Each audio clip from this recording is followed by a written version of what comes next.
Nebuchadnezzar extols the name of the Most High God because of his signs, wonders, and kingdom of dominions. This king had a dream, and none of the astrologers, Chaldeans, or soothsayers could decipher it. He summons Daniel, of whom he had named Belteshazzar after the name of his God, in whom he said was the spirit of the gods. The dream was about a tree which grew as high as the heavens and could be seen from the ends of the earth. Then a divine being came and cut the tree down, but from the stump came up new growth. Daniel gave the following explanation of the dream to mean that the tree represented the king, and that he would be cut down to size, and he would act like a lunatic and think that he was an animal for 7 years, after which he would regain his senses and again reign as king. And now for my exposition of chapter 4, verse by verse. Verse 1. Nebuchadnezzar the king unto all people, nations, and languages that dwell in all the earth, peace be multiplied unto you. The first 3 verses of this chapter were probably copied from the court records. The king is sending forth a message of goodwill to all his subjects. Verse 2.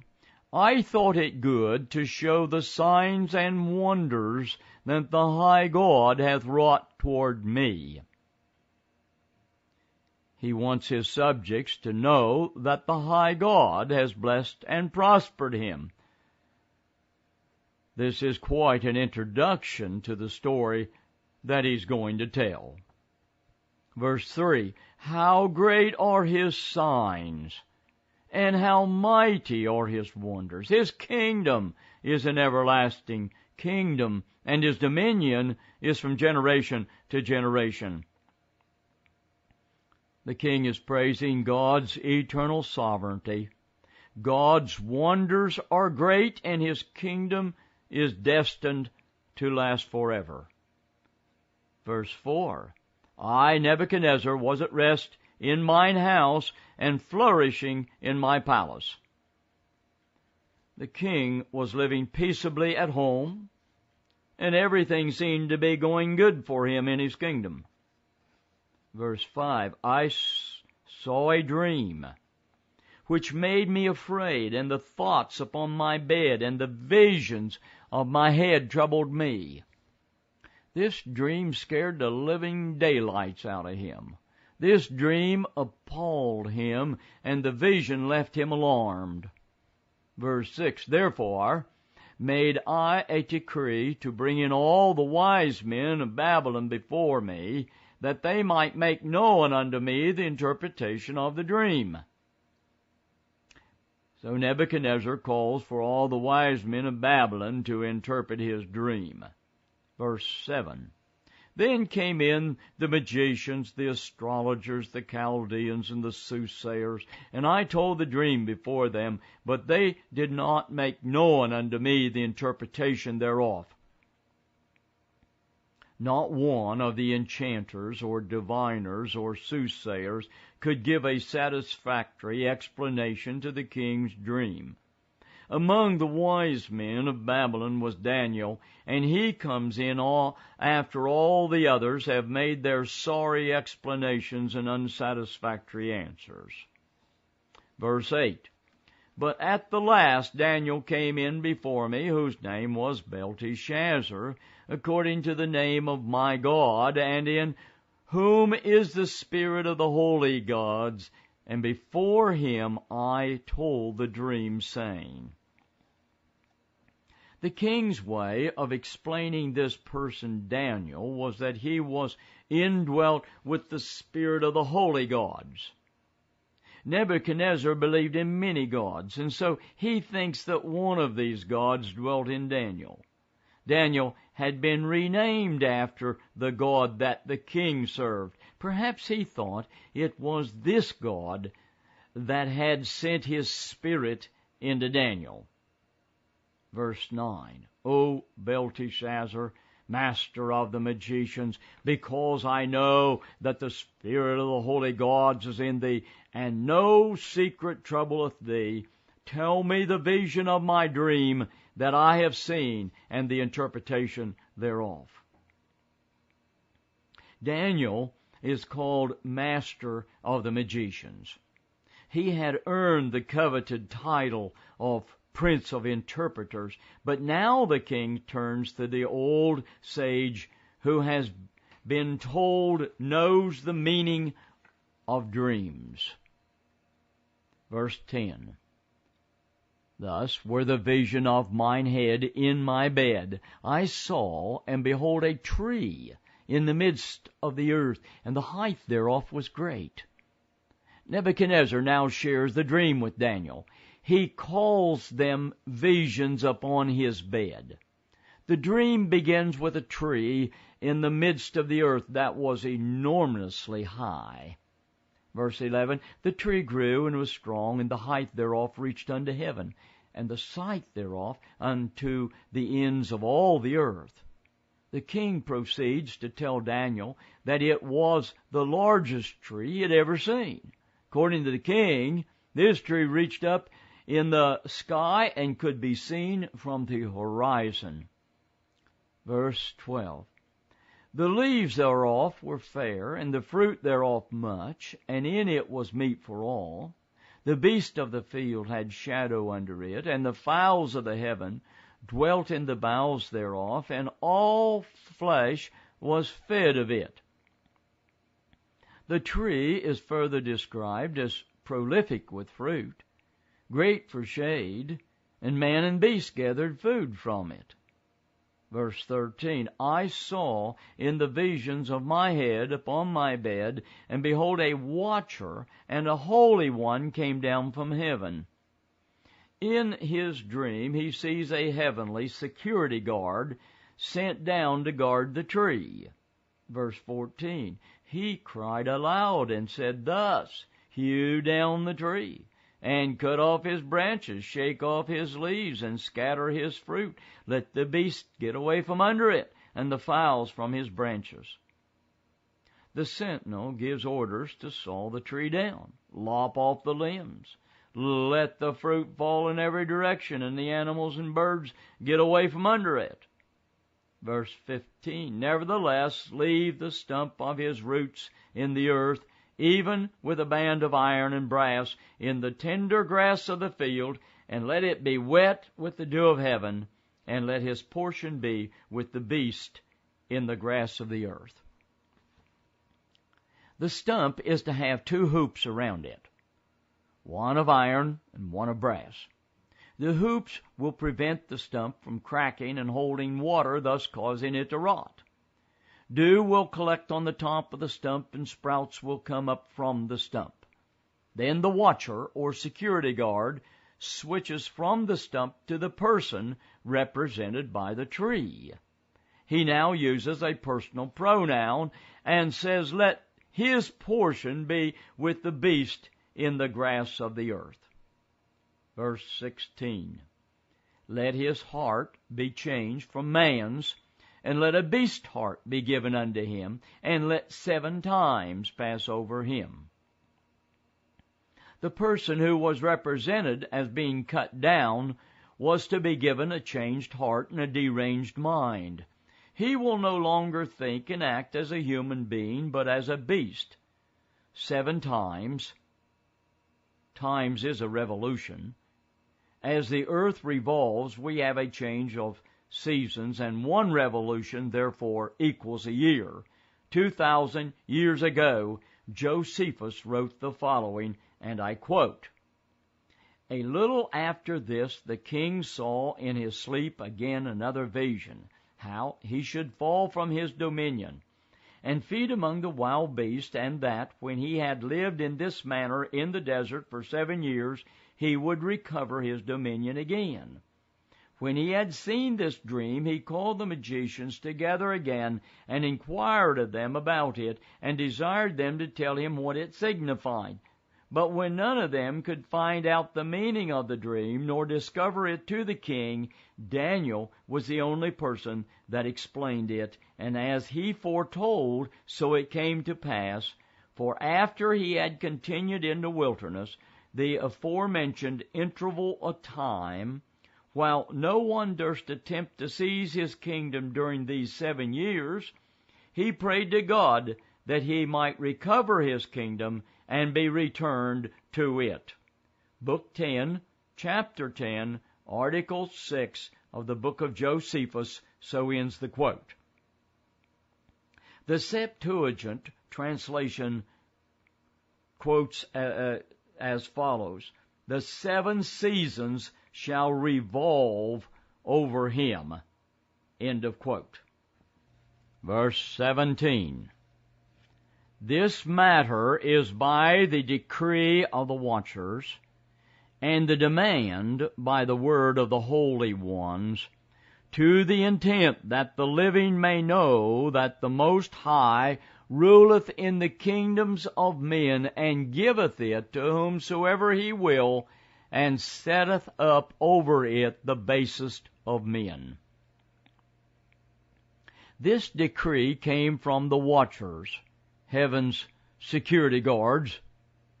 They were acting from word of their superiors, the holy ones. The holy ones were carrying out the orders of the Most High. To carry out a decree is a judicial act that has been enacted by a higher court.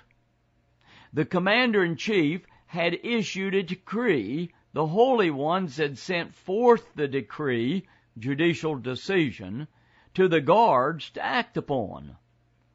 All of this was to show that even though the king possessed power here on earth, that there was one who controlled all things, and to show his power, he brought this king down to the dust. Verse 18. "This dream I, King Nebuchadnezzar, have seen. Now thou, O Belteshazzar, declare the interpretation thereof, forasmuch as all the wise men of my kingdom are not able to make known unto me the interpretation, but thou art able, for the spirit of the holy gods is in thee." The king expresses his confidence in Daniel to give him the remaining interpretation of his dream. Verse 19. "Then Daniel, whose name was Belteshazzar, was astoned for 1 hour, and his thoughts troubled him. The king spake and said, Belteshazzar, let not the dream or the interpretation thereof trouble thee. Belteshazzar answered and said, My lord, the dream be to them that hate thee, and the interpretation thereof to thine enemies. Daniel was stunned or devastated. He sat down like one numb for an hour. It took him some time to recover from the shock and amazement. When he did recover from his astonishment, he tells the king that what was going to happen should happen not to him, but to his enemies. In other words, Daniel didn't want to see this thing happen to the king. Let such things that are forebodied by the dream happen to your enemy rather than to you. Daniel had received nothing but favor from the king. Verse 20. The tree that thou sawest, which grew and was strong, whose height reached unto the heaven, and the sight thereof to all the earth. This is a repeat of verse 11, and therefore does not require any comments. Verse 21, whose leaves were fair, and the fruit thereof much, and in it was meat for all, under which the beasts of the field dwelt, and upon whose branches the fowls of the heaven had their habitation. This likewise is a repeat of verse 12. Verse 22. It is thou, O king, that art growing and become strong, for thy greatness is growing and reacheth unto heaven, and thy dominion to the end of the earth. Daniel lifts the curtain and reveals the riddle to the mystery. You are the tree that grows tall and strong, and as the tree was cut down, so you will be cut down to size. Verse 23. And whereas the king saw a watcher and a holy one coming down from heaven and saying, Hew the tree down and destroy it, yet leave the stump of the roots thereof in the earth, even with a band of iron and brass in the tender grass of the field, and let it be wet with the dew of heaven, and let his portion be with the beast of the field, till 7 times pass over him. Daniel is merely telling the king what he saw in the dream.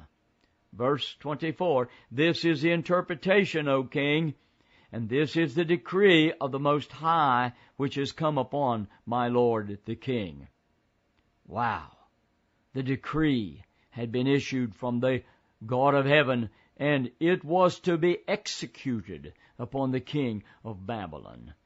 Verse 25, That they shall drive thee from men, and thy dwelling shall be with the beast of the field, and they shall make thee to eat grass as oxen, and they shall wet thee with the dew of heaven, and 7 times shall pass over thee, till thou knowest that the Most High ruleth in the kingdom of men, and giveth it to whomsoever he will. Daniel tells Nebuchadnezzar that he will be driven from human society and live with wild animals. He will think like an animal, eat like an animal, and sleep out with the animals. His reason was to be taken from him, and he was to become irrational. His intelligence was to become dehumanized. For the next 7 years, he will imagine himself to be a beast and act accordingly.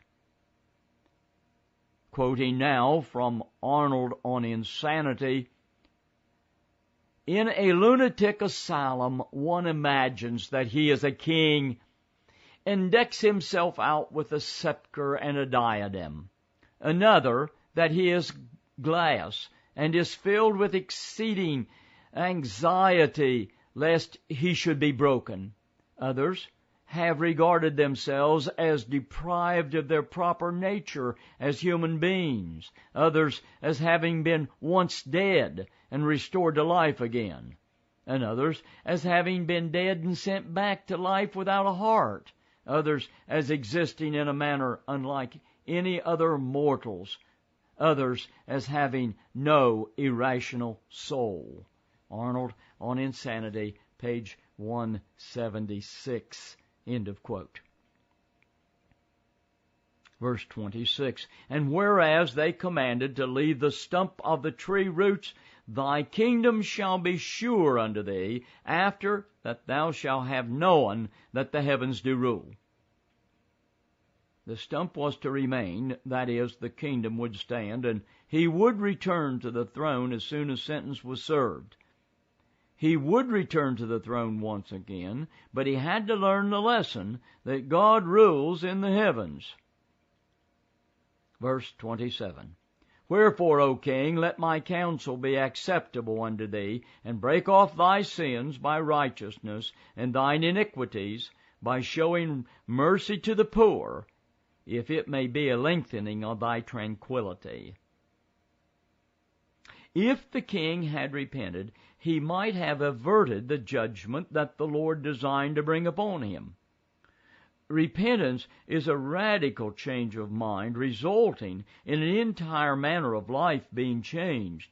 God wanted the king to show by righteousness that he had abandoned sinful practices. Verse 28, And this came upon the king Nebuchadnezzar. Well, we know the following things came to pass. Verse 29, At the end of 12 months, he walked in the palace of the kingdom of Babylon. A year later, He hasn't changed his conduct at all. Verse 30. The king spake and said, Is not this great Babylon that I have built for the house of the kingdom by the might of my power and for the honor of my majesty? He boasted that he had built all this with his abundant wealth, power, and display of his glory. He was conceited and egotistical. The fault lay in his pride. He lacked appreciation. Verse 31, while the word was in the king's mouth, there fell a voice from heaven saying, O King Nebuchadnezzar, to thee it is spoken, the kingdom is departed from thee. The words had not passed his lips till the sentence was passed and the judicial decree was carried out. Before his words got cold, the verdict was enforced. Verse 32, and they shall drive thee from men, and thy dwelling shall be with the beasts of the field. They shall make thee to eat grass as oxen, and 7 times shall pass over thee, until you know that the Most High ruleth in the kingdom of men, and giveth it to whomsoever he will. They probably called in the occults. The psychotherapist questioned him about his delusions and dreams and obsessions. They no doubt labeled it as apparitions and hallucinations. Their couches, table tipping and table rapping, hypnotic trances could not cure him. Babylon was filled with spiritualistic mediums that believed in transcendental guide control. However, the king knew he was an animal and was going to eat and react as one. It must be observed, however, that while rarely, if ever, one suffering from this mental disorder recovers, the king was told that he would be fully recovered in 7 years. Verse 33, the same hour was the thing fulfilled upon Nebuchadnezzar, and he was driven from men, and did eat grass as oxen, and his body was wet with the dew of heaven, till his hairs were growing like eagle's feathers, and his nails like bird's claws. There was no appeals court to delay or overturn the decision, so the sentence was swiftly executed. The Lord smote him with this strange mental disorder. He didn't live in a pup tent, no K-rations, no sleeping bag, no Sub-Zero down-filled, thinsulate-filled pants and coat with zip-out lining and a parka hood. He never shaved, took a bath, combed his hair, or clipped his nails. God had turned this king out to pasture, and this lunatic lived for 7 years like the cattle and grazed with them. But no description excels the Word of God. His hairs were growing like eagle's feathers, and his nails like bird's claws. Verse 34, and at the end of the days, I, Nebuchadnezzar, lift up my eyes unto heaven, and mine understanding returned unto me, and I blessed the Most High. And I praised and honored him that liveth forever, whose dominion is an everlasting dominion, and his kingdom from generation to generation. 7 years this lunatic lived and acted like a maniac. Now he has regained his right mind. His reason and senses has returned to him. He didn't blame God. He had brought it on himself. He lifted up his voice and even sent forth a decree that praised and honored the God that had humbled him. Verse 35, and all the inhabitants of the earth are reputed as nothing. And he doeth according to his will in the army of heaven, and among the inhabitants of the earth. And none can stay his hand, or say unto him, What doest thou? He received an education. He found out who rules.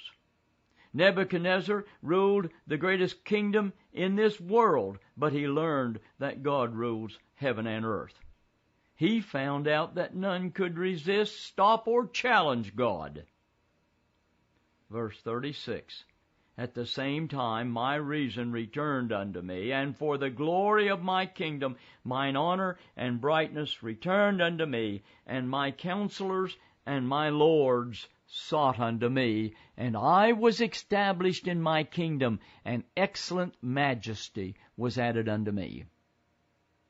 When the king regained his mental capacity, he was highly regarded by his subordinates, and the royal pomp and state all returned to him.